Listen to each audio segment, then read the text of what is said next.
नमस्कार दोस्तों, आपका इस मेरा गांव मेरा स्वाभिमान चैनल पर फिर से स्वागत है, अभिनंदन है। दोस्तों, आज जो ये वीडियो बनाने शुरू की है, ये स्पेशल पर्पज़ है। आपकी मुलाकात उस शख्सियत से की जाएगी जो किसी परिचय की मोहताज नहीं है। अगर आप गूगल पर, यूट्यूब पर सर्च करेंगे आज़ाद सिंह निदान लोक कलाकार, तो ओबियसली उनकी बहुत सारी वीडियो यूट्यूब पर हैं अवेलेबल।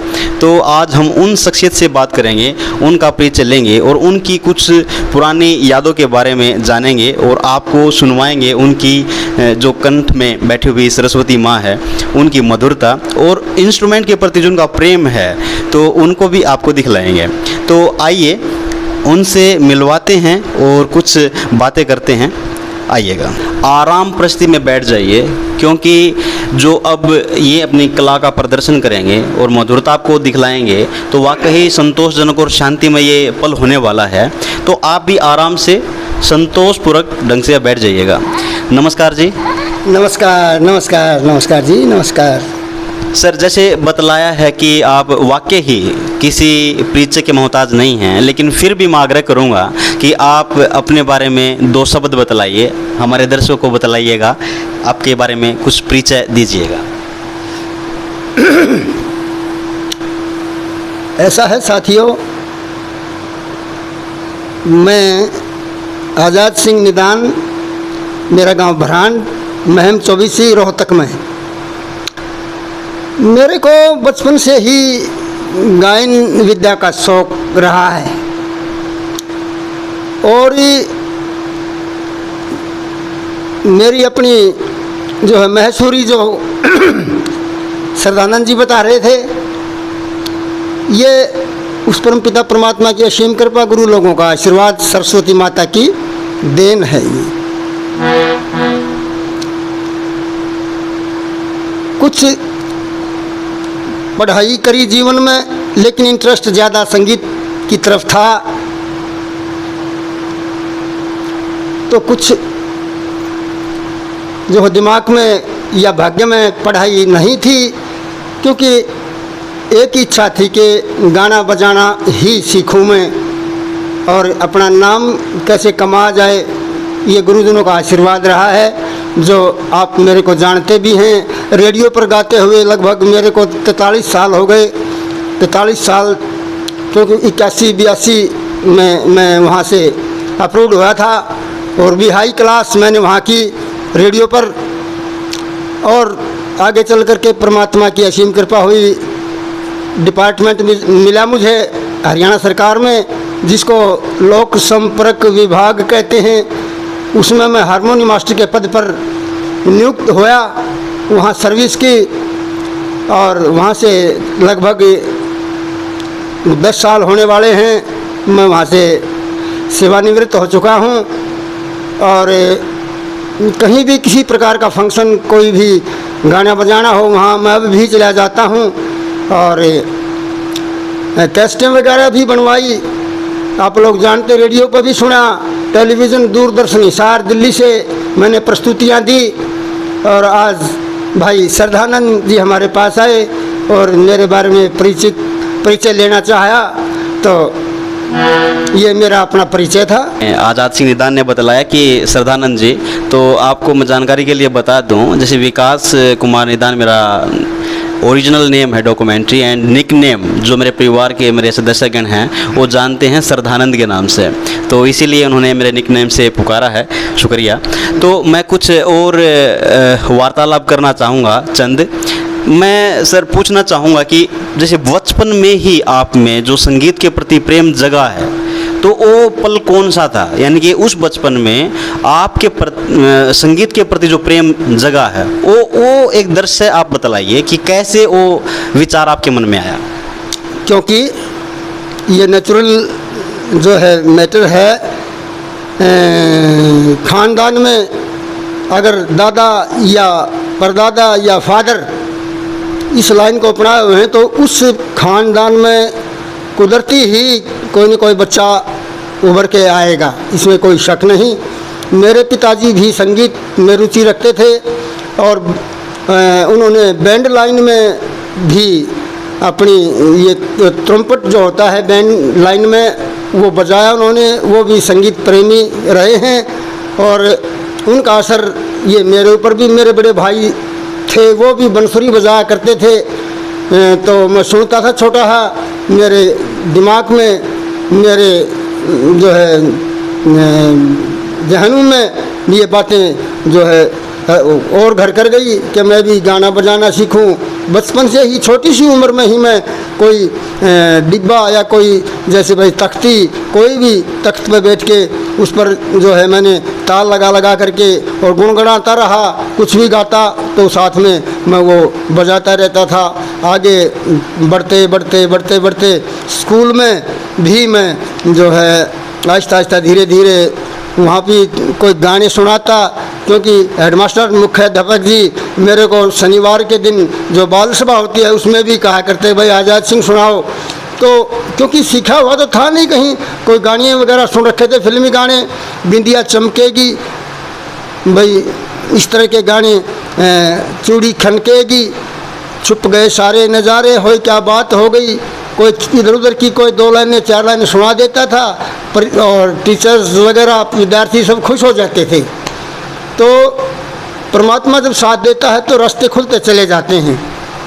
उस दौरान मैं 7वीं क्लास में जब मैं होया तो एक जिनकी कृपा से आज मेरी मैसूरी है, मेरा नाम है आप लोगों के बीच में, वो गुरुजन, वो महान हस्ती जो हमें मैथ पढ़ा करते, स्पेशल मैथ टीचर थे, वो ट्रांसफ़र होकर के और कहीं पता नहीं कहाँ से और हमारे गांव में आ गए। और जब उन्होंने मेरे को बाल सभा शनिवार के दिन सुना तो उन्होंने विचार किया कि भाई लड़का की आवाज़ बहुत अच्छी है लेकिन कुछ जानते नहीं, इसलिए उन्होंने मेरे को बुलाया, कहने लगे बेटा रेसेस में, तफरी में आप मेरे पास आया करो और एक पेन कापी लेके और मेरे पास बैठा करो। तो साथियों, गुरुजी मास्टर जैक्सन जी आज वो स्वर्ग में, उनकी असीम कृपा है। ये कौन से गांव से थे मास्टर जी? डिस्ट्रिक्ट झज्जर और बहादुरगढ़ से झज्जर रोड पर लोवा माजरा गांव है, लोवा माजरा। हाँ, उनको संगीत का ज्ञान था उस समय में? उनको गाने का ज्ञान था। वो पंडित लक्ष्मीचंद जी जो एक विख्यात हस्ती हुई हैं, उनके बड़े भगत थे वो, बहुत ही उनकी बातों का खटका था, बड़ी चीज़ थी उनकी। तो उनको बड़ा जो है पंडित लक्ष्मीचंद जी का जो मसाला मैटर बहुत याद था उनको।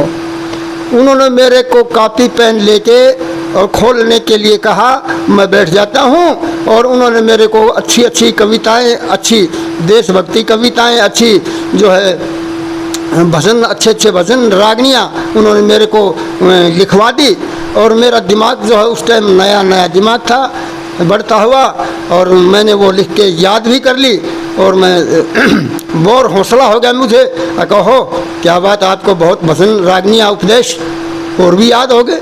ये सब गुरुजी को आज को श्रेय जाता है इस बात का। तो मेरे को वो गुरुजन जी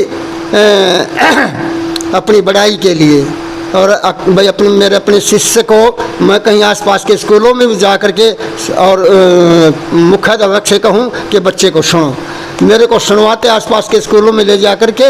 और मेरे को स्टाफ, शिक्षक स्टाफ मुझे कोई पेन दे देते इनाम में, कोई कुछ पैसे दे देते, कोई कापी दे देते, इसलिए मेरा हौसला बढ़ता चला गया।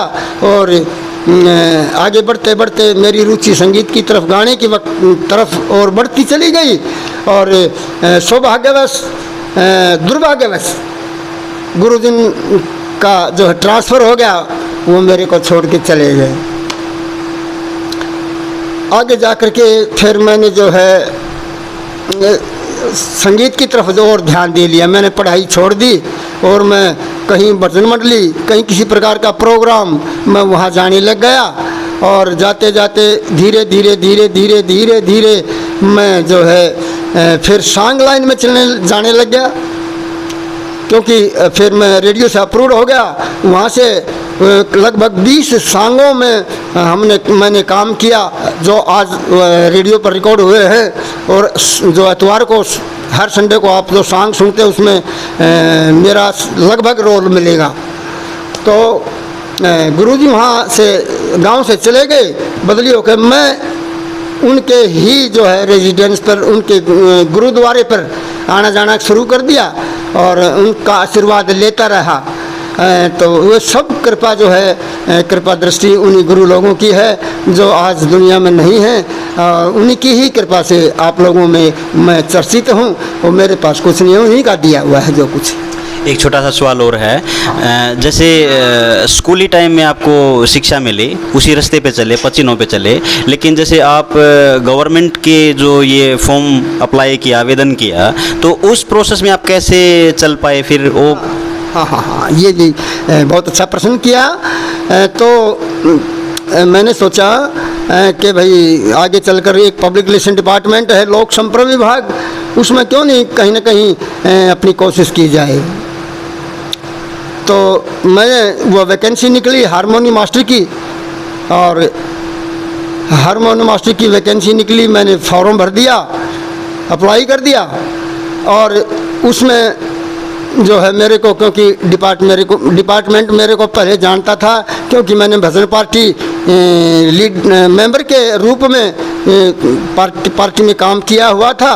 उसी जो है वजह से मेरे को महकमा भी जानता रहा और मैंने बता भी दिया था कि सर मैंने पब्लिक रिलेशन डिपार्टमेंट में as a bhajan party member के रूप में कार्य किया है, और अब मैं जो हारमोनियम मास्टर के पद के लिए ये मैंने ये फॉर्म भैया इंटरव्यू देने के लिए मैं तैयार हूँ। तो कुछ महकमे ने मेरी जो है ऊपर ध्यान दिया और कुछ महकमे में कार्यरत होने के नाते मैं हारमोनियम मास्टर के पद पर नियुक्त कर दिया गया। और मैंने पब्लिक रिलेशन डिपार्टमेंट में कई जिलों में जा कर के ड्यूटियाँ करी, नौकरी करी और अपने महकमे में छाप छोड़ी, क्योंकि परमपिता परमात्मा गुरु लोगों का आशीर्वाद, मैं गाने गीत सरकार के गीत बनाने में भी सक्षम, और गाने में भी उन्हीं की कृपा, बजाने में भी उन्हीं की कृपा, बोलने में भी उन्हीं की कृपा। तो अच्छी मैंने अपनी पहचान छोड़ी महकमे में, इसमें कोई डाउट नहीं। और ख़ास बात यह रही कि मैं चर्चित क्यों रहा, क्योंकि मेरे अंदर कोई किसी प्रकार का जो है ऐब नहीं लगा। मैं केवल रोटी और सब्जी ही खाता हूँ, इसके अलावा कोई किसी प्रकार का नशा, चाय तक मैं नहीं पीता। ये पहचान भी मेरी महकमे में ज़बरदस्त रही, क्योंकि पब्लिक रिलेशन के सभी कलाकार मेरे को इस बात से असरत थे कि इस युग में आप चाय तक नहीं पीते आज़ाद सिंह, आप तो एक बहुत ही महान व्यक्ति तब के धनी हैं। मैं बोला भाई मेरे पिताजी जो हैं वो एक आर्य समाजी व्यक्ति थे, और संस्कार तो जो है वो भरे जाते हैं परिवार में, जैसे भी पेरेंट्स होंगे उसी प्रकार के वो विचार बच्चों में भरे जाते हैं। उन्हीं का मेरे पर जो है ये ख्याल रहा और उन्हीं की जो मार्गदर्शन पर हमें चले, इसलिए हम मेरे पास कोई किसी प्रकार का कोई नशा नहीं, किसी प्रकार का भी ये जो बातें रही जीवन में। वाकई लाजवाब है ये चीज़ कि जो वास्तविकता है ये समाज में देखी जाती है तो कोई न कोई असर रहता है बुराई का, लेकिन ये परमपिता परमात्मा का इन पे विशेष कृपा रही है कि हर बुराइयों से अछूते रहे और अपनी कला के प्रति इतना प्रेम रहा और उनका इतना नाम और ख्याति जो रही, तो बहुत अच्छा लगा। तो मैं आपकी इंस्ट्रूमेंट से रिलेटेड थोड़ी जानकारी चाहूँगा ताकि हमारे दर्शक जान पाएँ, और साथ साथ आपके संगीत के प्रति जो आप गायन करते हैं उसमें कौन कौन सी कलाओं से आप रुचि रखते हैं, कि गाने में कौन कौन सी विधाएं होती हैं और इंस्ट्रूमेंट में कौन कौन से साज होते हैं? इंस्ट्रूमेंट में तो आजकल देखो ये पॉप म्यूज़िक चल गए, नहीं तो हरियाणा में जो हमारी फोक संस्कृति है, जो जैसे भाई हमारे लोकगीत, लोक संगीत, जैसे भाई सांग, भजन, रागनियाँ, ये जो भी किसी प्रकार की मंडली जो हो उसमें ज़्यादातर जो है संगीत के रूप में हारमोनियम, ढोलक, नगाड़ा, क्लारनेट, सारंगी तो लुप्त होती जा रही है, क्योंकि सारंगी कहीं कहीं मिलती है, बहुत ही कम नज़र आ रही है। नहीं तो सॉन्ग लाइन में हमें जो है कुछ सुनने में आया है, बड़े बड़े जो महान कवि हुए हैं, बहुत बड़े जो है सांगी हुए हैं, बेड़ेबंद हुए हैं, वो अपने साथ में सारंगी को ज़रूर रखा करते थे कि क्योंकि सारंगी एक ऐसा साज है जिसमें हम सारंगी बोलते हैं। इसको कहा गया है कि इसके 100 रंग इसके अंदर से निकलते हैं, तो सारंगी का बड़ा महत्व रहा है। अब तो सारंगी बजाने वाले बहुत ही कम नज़र आने लगे हैं। और इसके अलावा फिर जो है ये मंडलियाँ चली, जैसे भाई गढ़वा मंडली, ये मटके वगैरह ले करके और भाई बेंजू ले करके, और एक गढ़वा जो है वो उस पर कांकर लगा करके, कंकर लेके या कुछ 5-5 रुपए के सिक्के या 2-2 रुपए के सिक्के से वो बड़ी आवाज़ निकालते, बड़ी, ये भी एक कलाकारी थी। अंगूठे से भी, हाँ। और तो अब क्योंकि समय के अनुसार हर बात जो है परिवर्तन होती हैं। अब वो गढ़वा लाइन का सिस्टम ख़त्म हो गया। अब तो जो है आप देखते हो भाई, ज़्यादातर लोग पॉप म्यूज़िक सुनते हैं, फास्ट म्यूज़िक सुनते हैं, और हमारे जो है ये डांस कलाकार इस पर डीजे पर डांस करते हैं, उनको पसंद करते हैं। अब तो पता नहीं क्या क्या चल गया, लेकिन जो वास्तविकता, जो हमारे हरियाणा का असली ओरिजिनल कल्चर है, वो आज लुप्त होता क्यों जा रहा है? क्योंकि लोग इंटरेस्ट भी लेने वाले नहीं रहे, और नए नए युवा इन बातों को पसंद नहीं करते। राजा महाराजों की जो बातें होती थी, पुरानी कविताएँ होती थी, कथा होती थी, कहानियाँ होती थी, उनको बड़े शौक़ से सुनते थे बुज़ुर्ग लोग। और अब वो बातें तो नहीं रही। फिर भी जो है हमारी हरियाणा सरकार भी जो है बड़ा एक योगदान कर रही है, कलाकारों के लिए दे रही है, क्योंकि एक कला परिषद हमें ये अपनी तरफ से, हरियाणा सरकार की तरफ से गांव में सांग के रूप में मंडली को अपने खर्च से गांव में भेजते हैं, ताकि हमारी कल्चर, हमारी संस्कृति सदा के लिए जिंदा रहे। तो इसलिए हमने भी बहुत जो है महकमा अब भी बुला लेते हैं। जैसे पंडित लक्ष्मीचंद जी यूनिवर्सिटी रोहतक में जो बस अड्डे के पीछे है, वहाँ मैं भी एक प्रोग्राम में गया था। वहाँ पर एक निर्णायक मंडल चंडीगढ़ से जो आए हुए थे, एक्सपर्ट संगीत के विशेषज्ञ वहाँ पर बैठे हुए थे, और मैंने भी जो है एक वहाँ पर रागनी पेश करी। उस रागनी पेश करने पर जो है वो भी परमात्मा की असीम कृपा हुई, गुरु लोगों का आशीर्वाद रहा।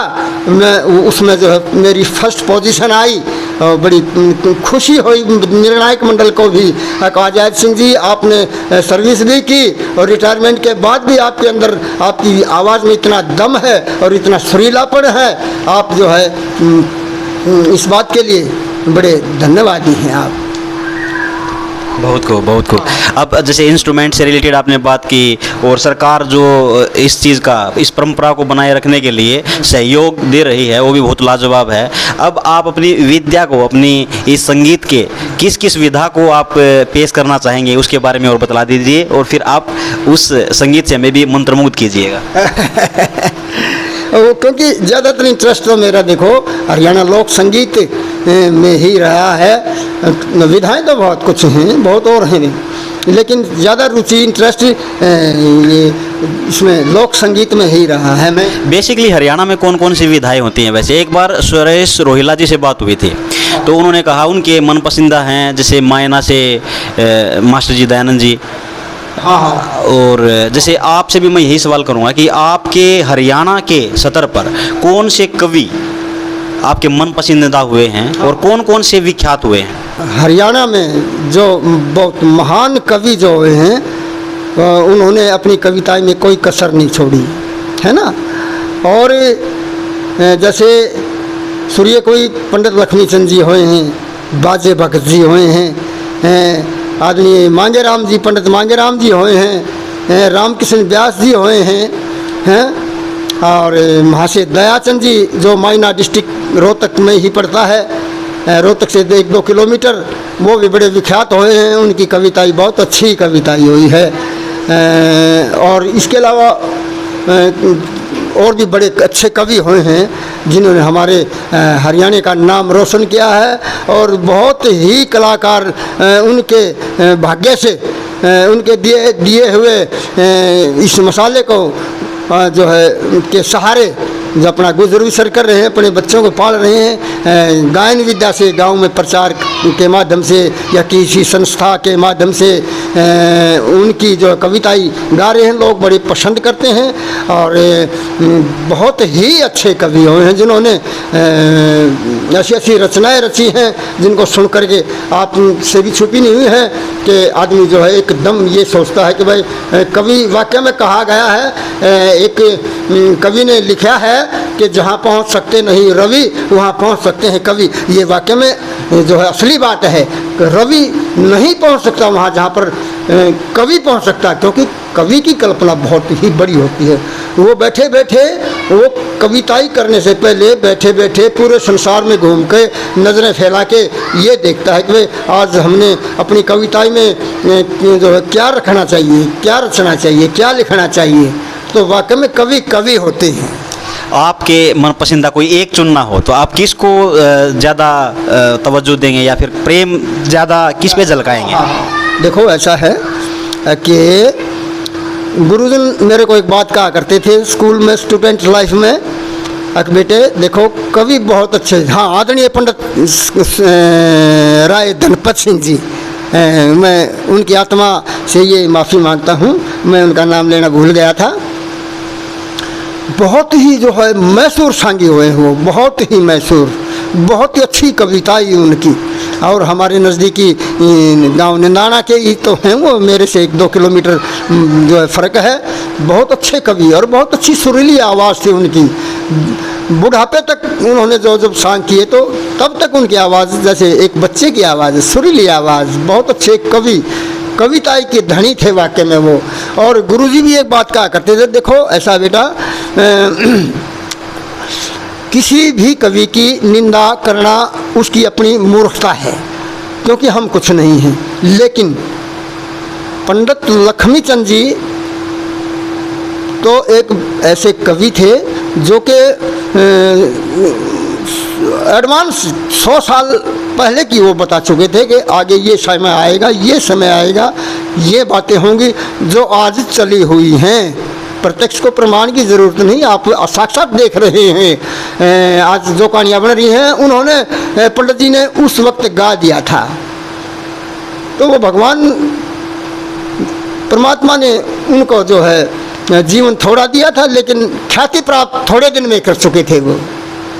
तो उन्होंने कहा था कि बेटा वो तो एक वाक्य में कोई अवतार थे, अवतार। और उनके बाद आदरणीय राय धनपत सिंह जी के बारे में भी वो सवाल किया करते थे, बताया करते थे। तो बेटा देखो ऐसा है, पंडित जी तो पंडित जी थे ही, लेकिन छोटा जो है एक सांगी, एक महान कवि होया आदरणीय धनपत सिंह जी, राय धनपत सिंह जी। बहुत ही अच्छे कवि थे बेटा। उनकी कविताएं भी मैंने पढ़ी तो उनकी कविताओं में भी जान, वाकई में जान डाल रखी है उन्होंने भी। एक से एक बढ़ के कविताएं की रचना कर रखी है उन्होंने भी। तो और कवि हुए हैं, बहुत अच्छी रचना उनकी। आदरणीय बाजे भगत जी हुए हैं, क्या बात है, उनकी तो तर्जें भी धुन अलग थी हैं। और बहुत ही शरीफ, बहुत ही लायक, बहुत ही एक अच्छे इंसान थे पंडित मांगेराम जी।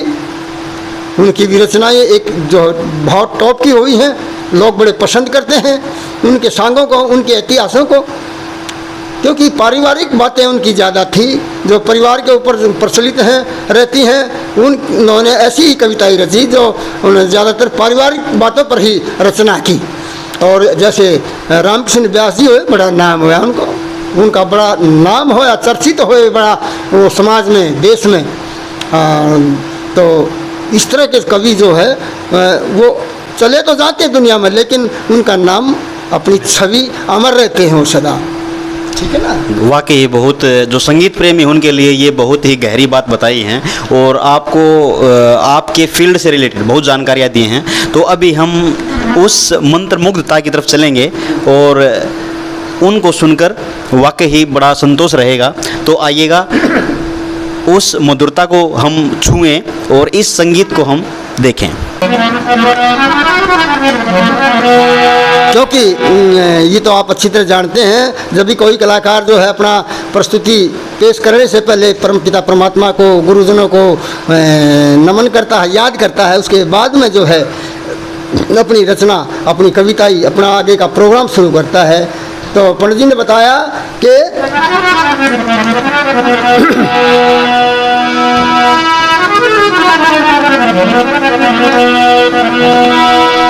बोलिया रयोम के वजन बिन जिंदगी,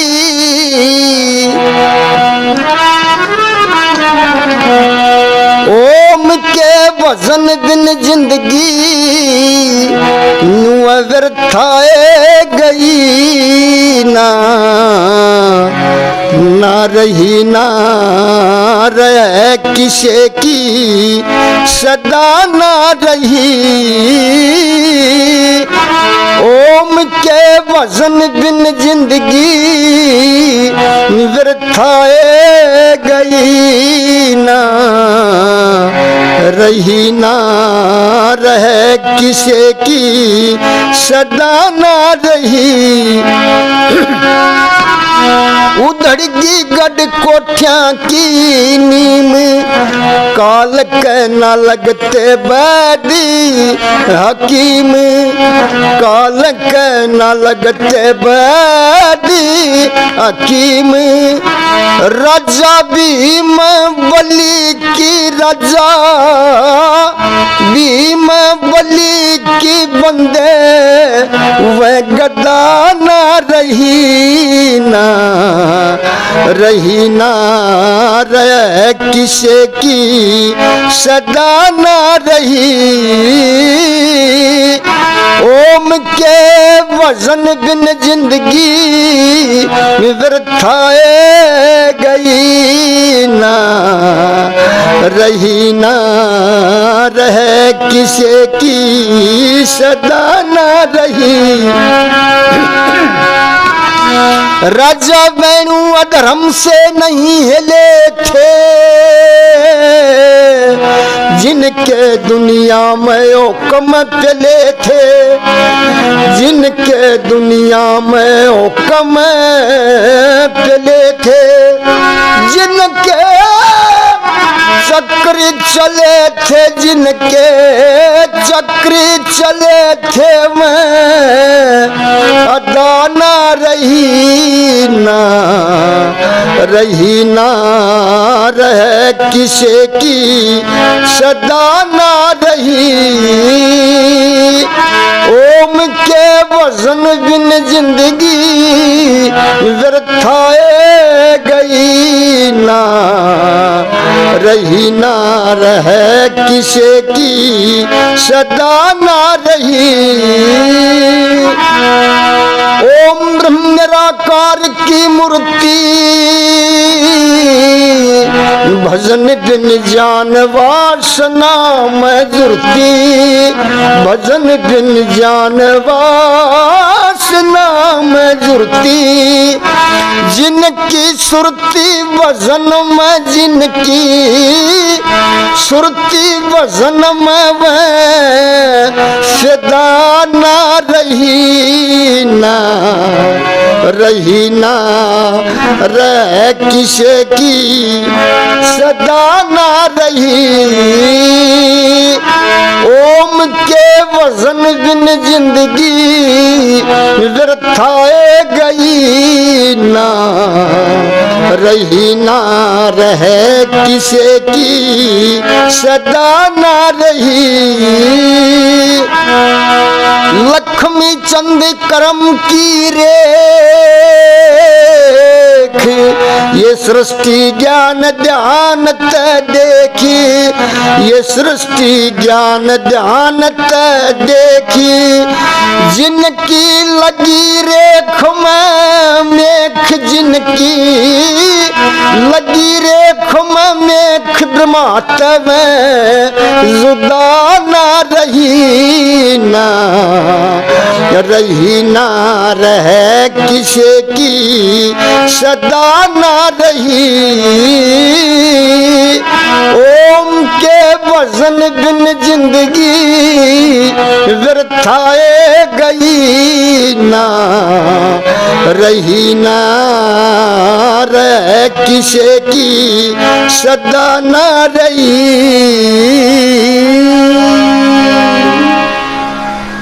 वाह जी वाह।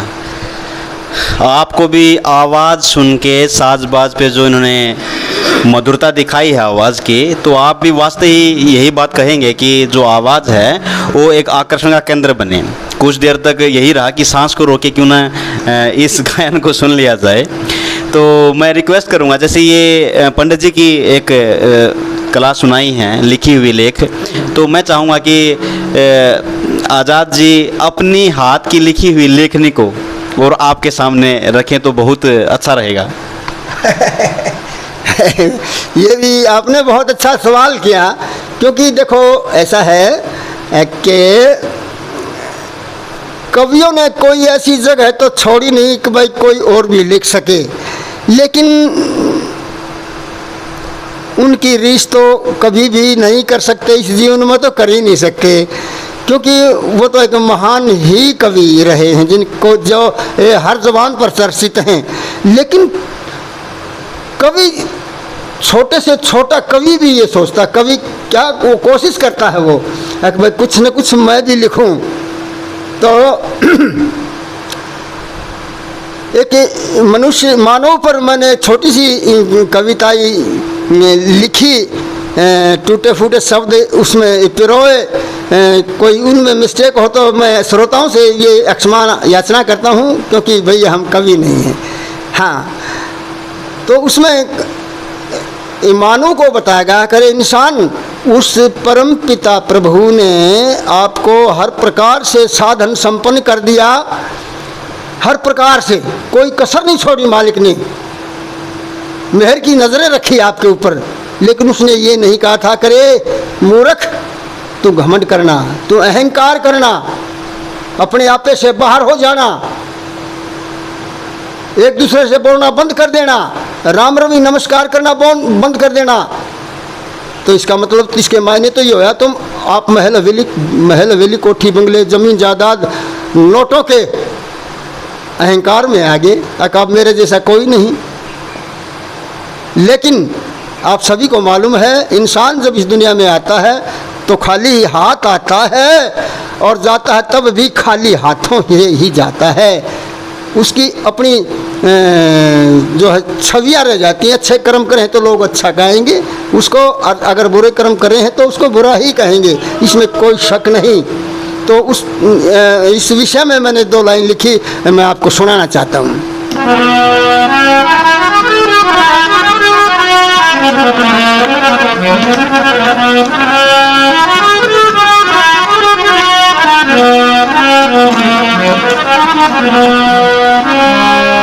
अरे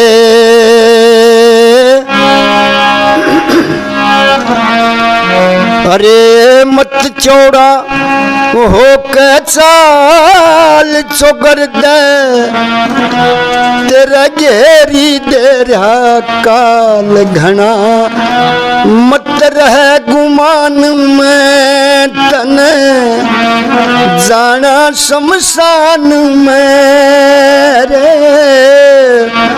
मत चौड़ा हो के चाल चौगर दे, तेरा घेरी देरा काल घना, मत रह गुमान में तन जाना शमशान में। अरे महल हवेली धन दौलत तेरा दरिया धराया रह जागा, मत घमंड करे इस काया कार्य, तेरा केला सा दह जागा। तू छोड़ चले परिवारी, फिर तेरी नहीं बसावे पार लगे, सुरती भगवान में तन जाना शमशान में रे। मत चौड़ा हो के चाल चौगर दे, तेरा घेरी दे रहा काल घना, मत रहे गुमान में तन जाना शमशान में। अरे झूठ कपट छल दे मान्यता, कदे भी तू नहीं डरा। आए धन हाय धन हाय धन मिल जा, इस चक्कर में खूब फिरा।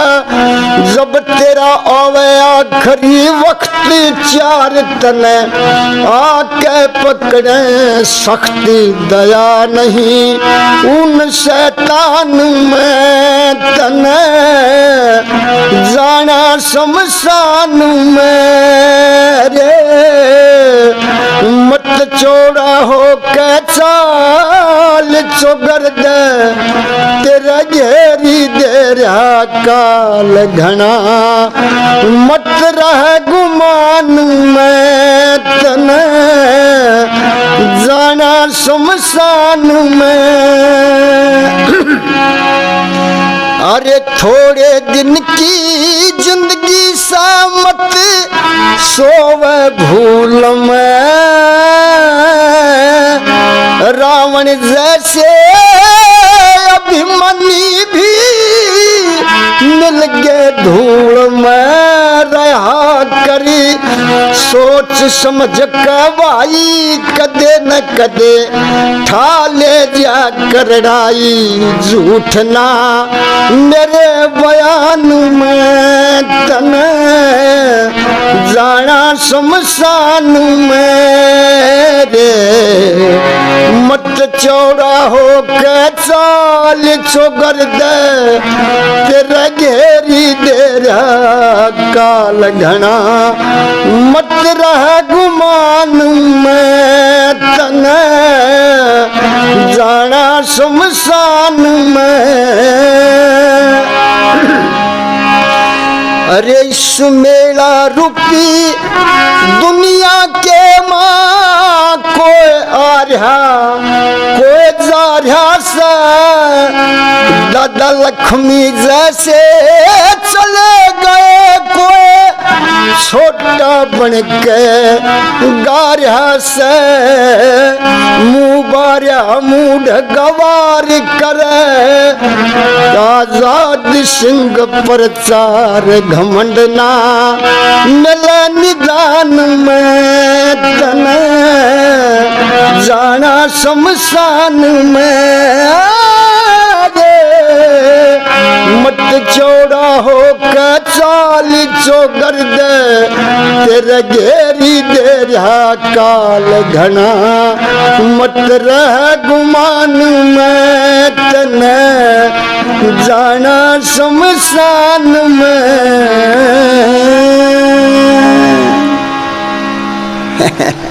वाह जी वाह, बहुत गजब की लेखनी। और वाकई ही जैसे पिछले लेख पे कहा था कि भाई एक वक्त के लिए ना दर्शक श्रोता ये सोचेगा सांस बंद कर ले, और कैसा ऐसा ना हो कि हमारी सांस से वो शब्द निकल जाए। वाकई गजब की लेखनी और गजब की सुरताल।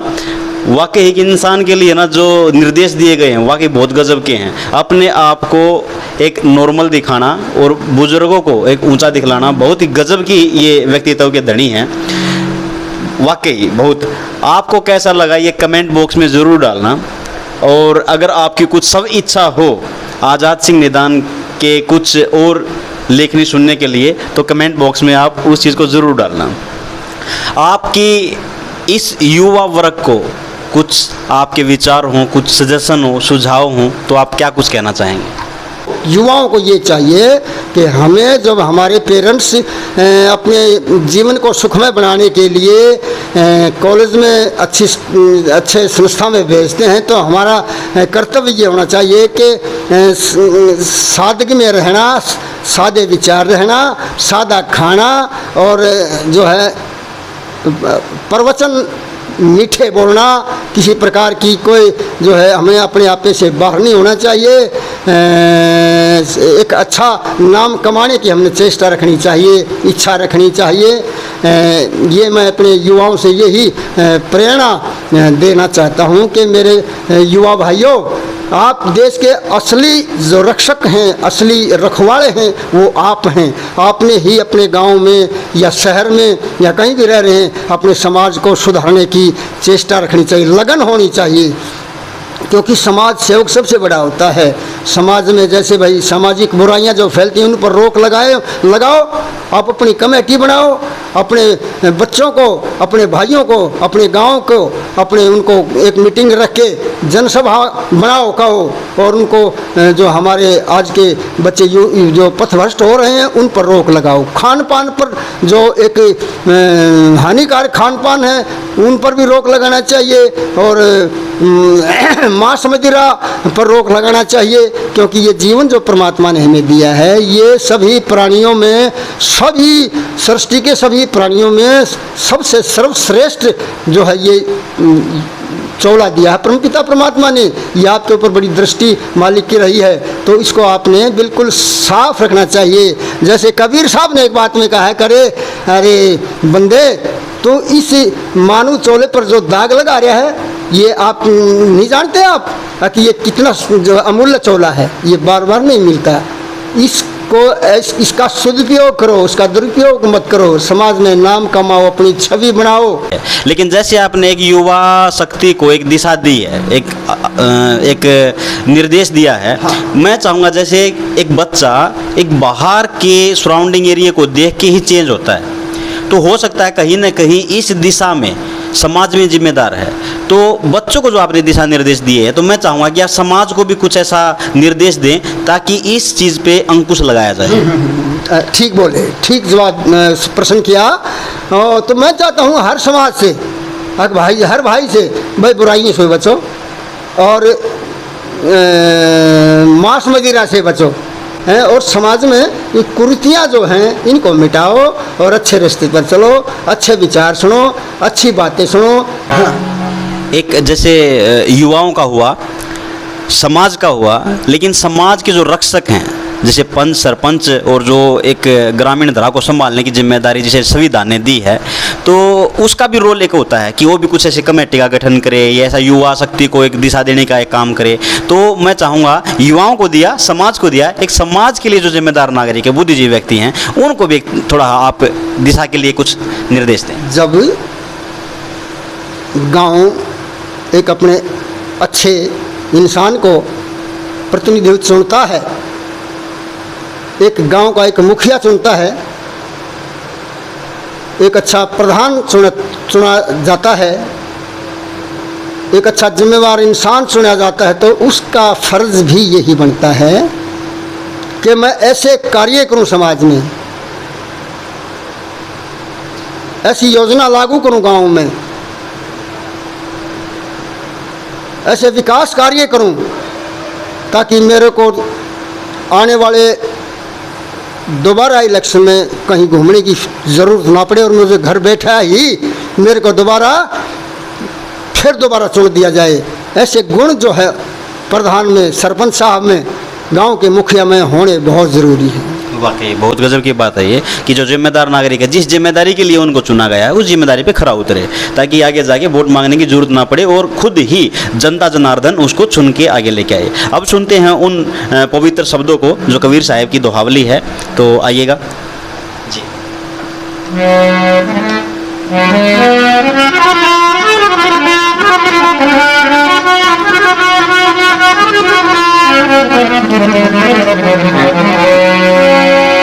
तो कबीर साहब की वाणी में आपके सामने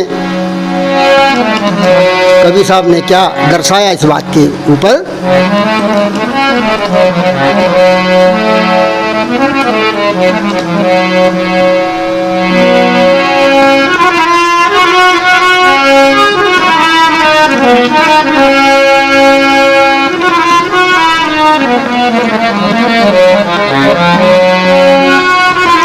हम जब पैदा हुए जग हंसे तुम रो, ऐसी करनी कर चले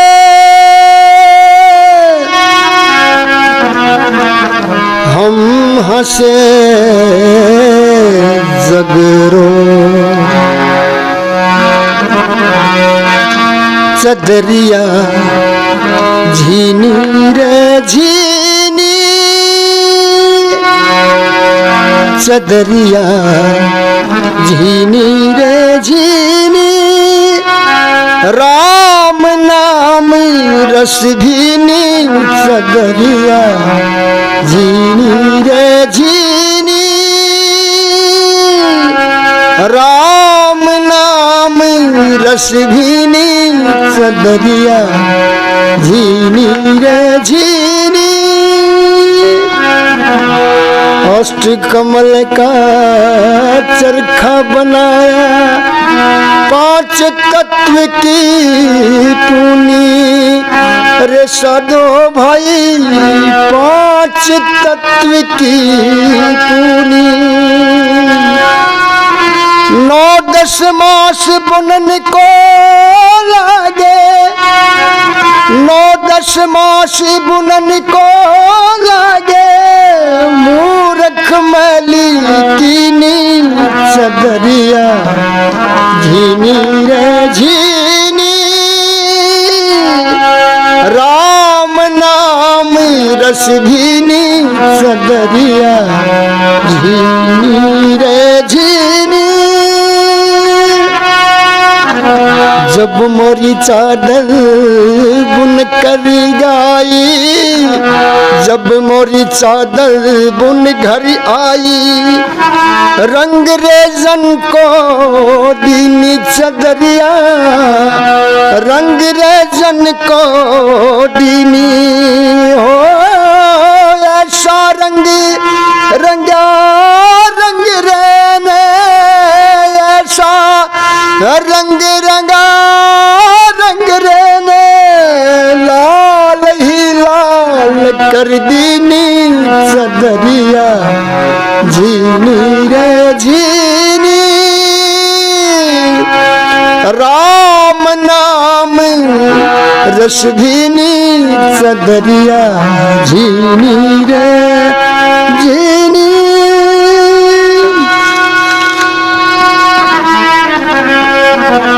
चादर ओढ़ी शंका मत करना चादर ओढ़ी शंका मत करना 2 दिन तुझको दीनी चदरिया 2 दिन तुझको दीनी हो मूर्ख लोग भेद ना जाने मूर्ख लोग भेद ना जाने दिन दिन मैली कीनी चदरिया झीनी रे झीनी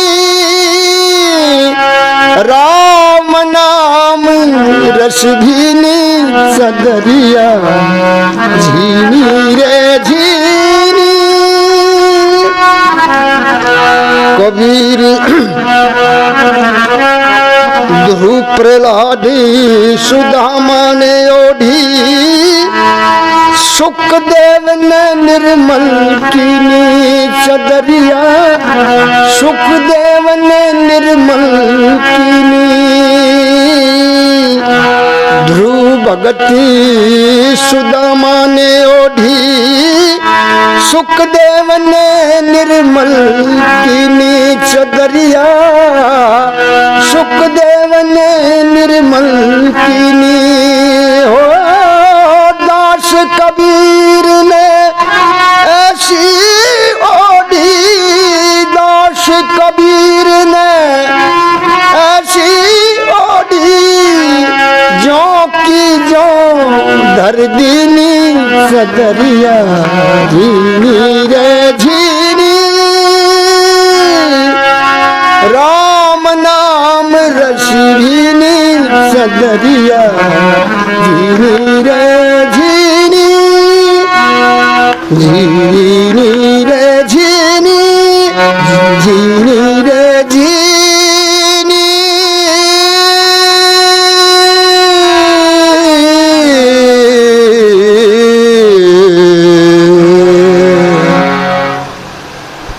वाह जो है बहुत गजब के सुरताल लगे और आनंद हुई काया। आपको भी बहुत संतोष मिला होगा। मैं फिर से यही आग्रह करूंगा आपसे कि जब आपने सुना है तो कैसा आपको महसूस हुआ। अगर आप कुछ और लेखनी सुनना चाहते हैं तो कमेंट बॉक्स में ज़रूर डालें कि आप किस लेख को सुनना चाहते हैं। फिर हम आग्रह करेंगे आज़ाद सिंह निदान जी से और फिर वो समय निकालेंगे अपने लिए, आपके लिए, और कुछ फिर से सुनाएंगे। तो इसी के साथ मैं एक, जैसे इतनी गजब की बात है, इतनी गजब की दास्ता है और जैसे जीवन में जो इन्होंने सीखा, अर्ज किया है और हासिल किया है, तो मैं चाहूँगा कि जिस गांव में मैं उसी गांव से ताल्लुक़ करता हूं, इसीलिए इतना सहज आ पाया, सहज बात कर पाया, वरना इतने विद्वता के धनी व्यक्ति से बात भी नहीं हो पाते। मेरे फैमिली परिचित हैं तो इसीलिए मैं इतने नज़दीकी से, करीबी से बात कर पाया, वरना ये वास्तविकता है कि विद्वता के धनी व्यक्ति के साथ इतना सहजता से बात अक्सर की नहीं जाती। तो मैं चाहूँगा कि जिस धरा पे हमने जन्म लिया है तो उनके जो भविष्य के जो युवा हैं, युवा पीढ़ी हैं, तो उनको वो सहजता से ये गुण, ये ज्ञान और ये साजबाज का जो गाइड है, क्या उनको देने के लिए तैयार रहेंगे या उनको क्या संदेश देना चाहेंगे कि अगर कोई इच्छुक होगा, प्रेरित होगा, संगीत प्रेमी होगा, तो उनके लिए इनका क्या समर्पण रहेगा? मैं ये लास्ट क्वेश्चन जानना चाहूँगा। ऐसा है कि अगर आप संगीत सीखने के इच्छुक हैं, इंटरेस्टेड हैं, तो आज के युग में जगह जगह आपके नज़दीकी शहर में, कस्बे में जगह जगह संगीत स्कूल खुले हुए हैं। आप अच्छे गुरु के पास जाओ और गाने के शौकीन हैं या कुछ इंस्ट्रूमेंट सीखने के गाने, देखो ऐसा है, अगर आप गाना सीखना चाहते हैं, इसका मतलब ये है कि आप गाना भी सीखना चाहते हैं और उसके साथ साथ संगीत भी सीखना चाहते हैं। तो इसलिए आज संगीत स्कूलों की कोई कमी नहीं। कोई बच्चा अगर ये चाहता है कि मैं भाई कुछ संगीत सीखूं या कोई वाद्य यंत्र सीखूं या कोई गायन सीखूं, गायन विद्या ग्रहण करूं, तो आप जो है आस के नज़दीकी शिक्षा स्कूल, संगीत शिक्षा स्कूल में जाइए। वहाँ पर जो है आप एडमिशन लिए, आपको उनका अपना आपका जो संगीत का जो भी तरीका है वो आपको सारा वहीं मिलेगा और आपने जो है संगीत की रुचि आपकी बढ़ेगी। ऐसी कोई बात नहीं है। आज बड़ा टाइम दिया सरदा भाई ने, तो मुझे भी खुशी हुई आप लोगों से मिलके और कुछ हमने सुनाया है। शायद मैं चाहूँगा कि आप पसंद करेंगे और सरप्राइज़ करेंगे आप। तो इसके लिए आप लोगों का बहुत बहुत शुक्रिया, धन्यवाद। आपने भी जो इतना कीमती समय निकाला हमारे दर्शकों के लिए, हमारे लिए, जो आपने इतनी प्रस्तुति दिखाई है, उसके लिए आपका तहे दिल से शुक्रिया, बहुत बहुत धन्यवाद। कोई बात नहीं, थैंक यू, नमस्कार। ओके दोस्तों, तो ये था हमारा जैसे कला से संबंधित जो आप सुन पाए। ऐसे ही धरातल से जुड़े हुए जो विख्यात प्रसिद्ध व्यक्ति हैं या विद्वान हैं, उनकी विचारों को सुनने के लिए, देखने के लिए या हमारे समाज को दिशा देने के लिए हम मिलते रहेंगे ऐसे। तो ग्राउंड से जुड़ी हुई रिपोर्ट को आप देखने के लिए इस मेरा गांव मेरा स्वाभिमान चैनल को सब्सक्राइब कीजिए, वीडियो को लाइक करिए और इस वीडियो को अपने दोस्तों में, मित्रों में, साथियों में, प्रियजनों में शेयर कीजिए ताकि हर एक बात को गहराई से सुन सके और अपने समाज में उस चीज़ को लागू कर सकें। मिलते हैं किसी नेक्स्ट वीडियो में, तब तक के लिए नमस्कार, जय हिंद।